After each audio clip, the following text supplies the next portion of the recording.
There's something I've always wondered about writers, especially when writers are writing a period film. Do they go to the places where the film was set and sort of just imagine what it was like, or do you go back and obviously do research? I mean, it seems pretty obvious that you go back and do research, but I can't imagine everyone does that, Well, today I'm going to do a lot of the research of what Melbourne was like back in 1972, or at least the early 70s. And I'll do that by meeting up with somebody who was there in the 70s and maybe going to the library and seeing if we can find some archival footage or anything like that.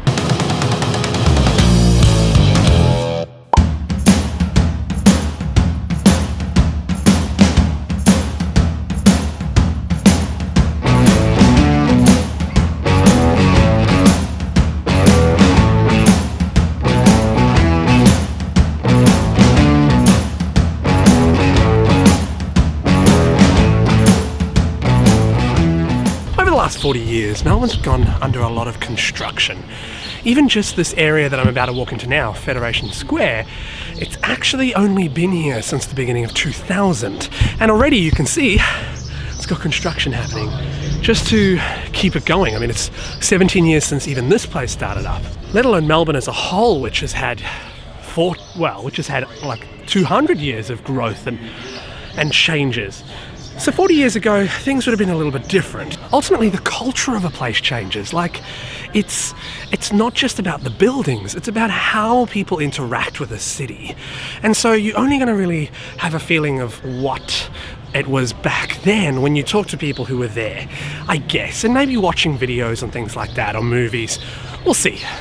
So first things first, I like writing in busy cafes. It sort of tends to keep other noise, I don't know, it sort of focuses the noise.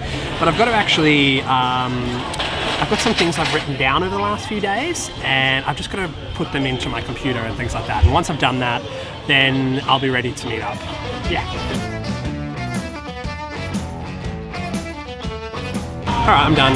Time to go pay, and I'm going to go and meet Karsten now.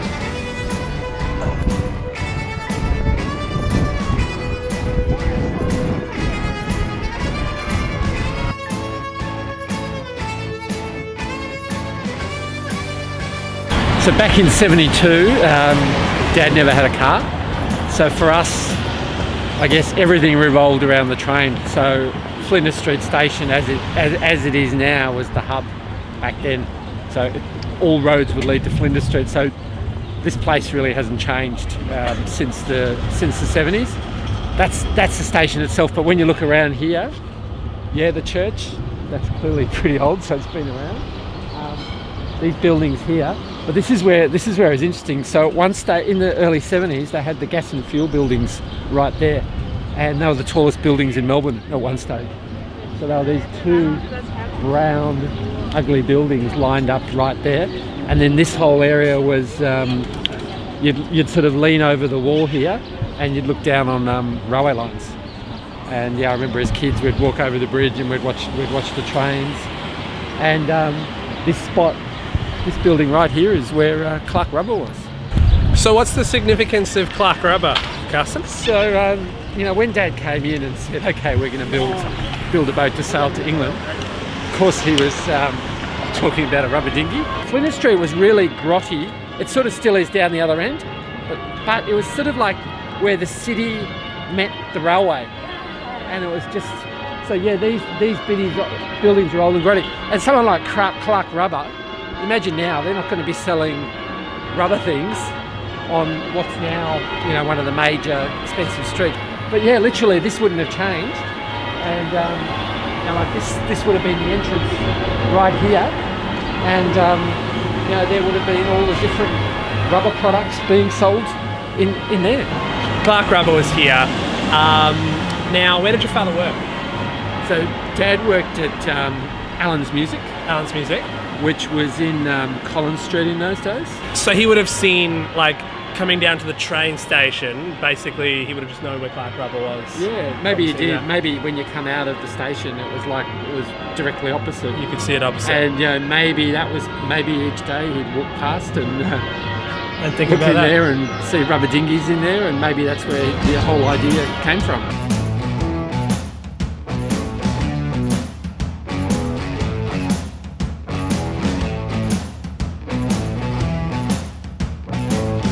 So right now, Karsten and I, we're going to go out to basically where your family had a house. Yep. And So it's pretty much where we lived as children the whole time. We've been in Australia. And so Karsten's going to show me that. We're going to talk about what it was like back in the 70s and maybe knock on their old house and see if anyone's home. Yeah, so it's going to be really interesting. This could go either way. Here it is.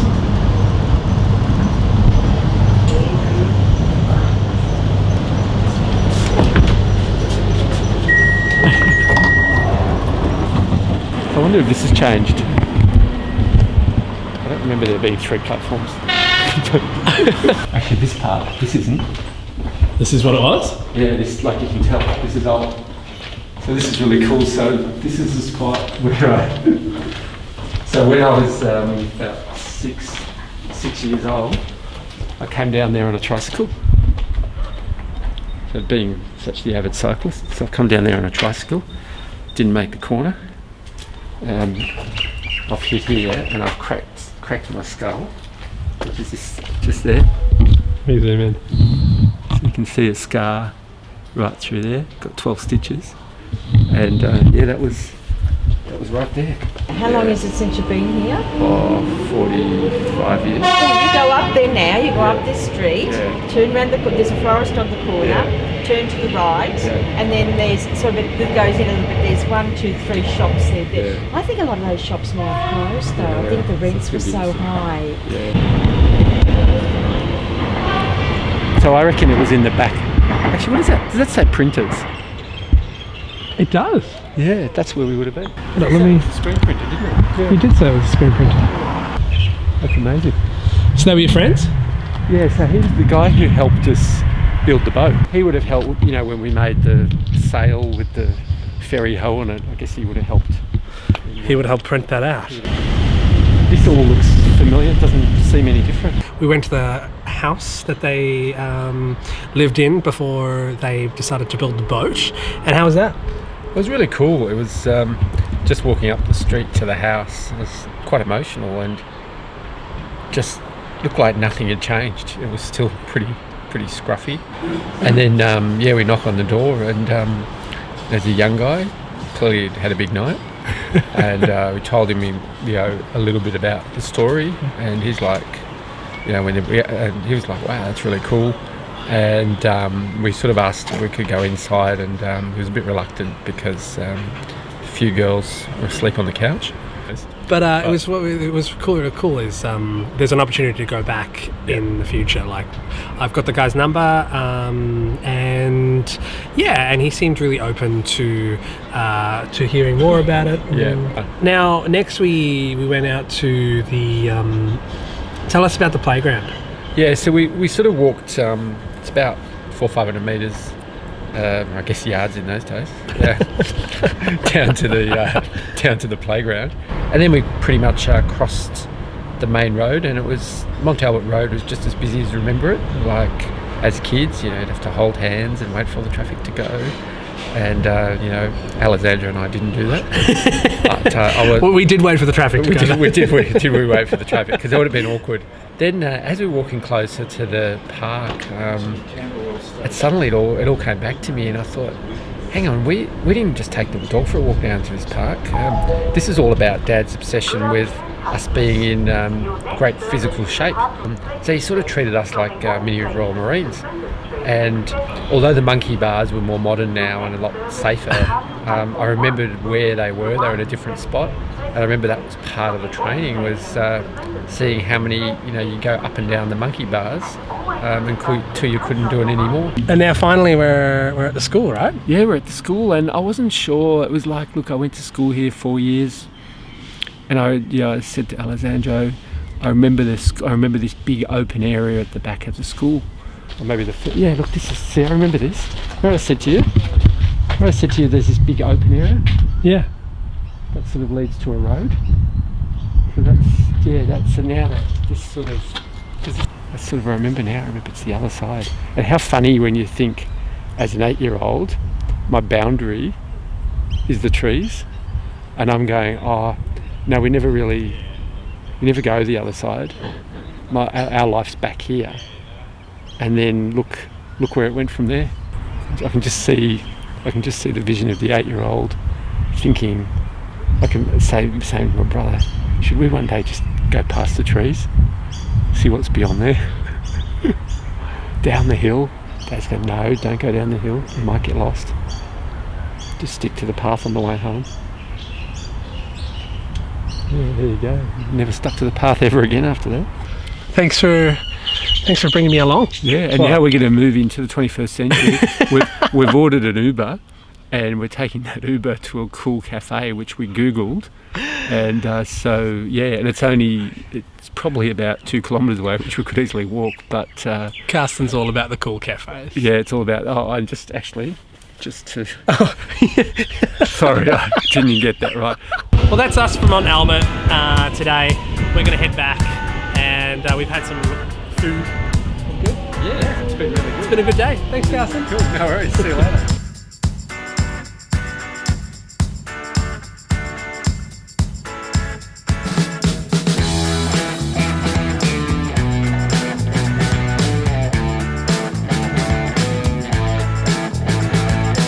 So I just left Karsten on the train and he went back home.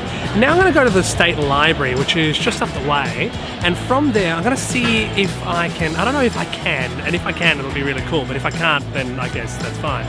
But I'm going to see if I can see some old photos or some old references of Melbourne in 1970s. See if that's even something that Melbourne does. I don't know, I probably should have researched this. Anyway, let's go.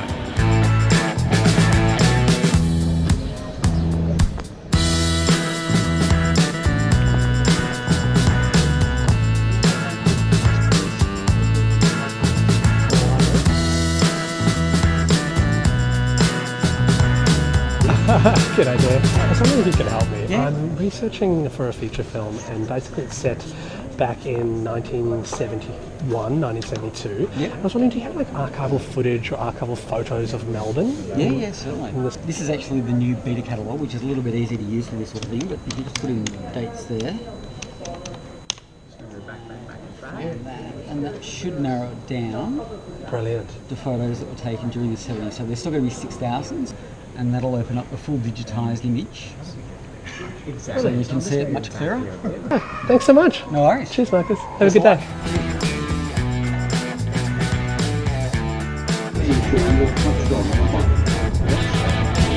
I'm back home now, and all I have to say is, what a day. I tend to keep having these really, really good days while researching this film, and I can honestly say that I'm probably going to have more of them going into the future, I have no doubt. So next week, I'm going to announce something big. Big for me and big for this film. Ultimately, it'll be an announcement of how I'm going to tackle the research going forward, and I just can't wait to share it with you. I've known for some time, but yeah, I've just held off on it until next week. Anyway, see you then.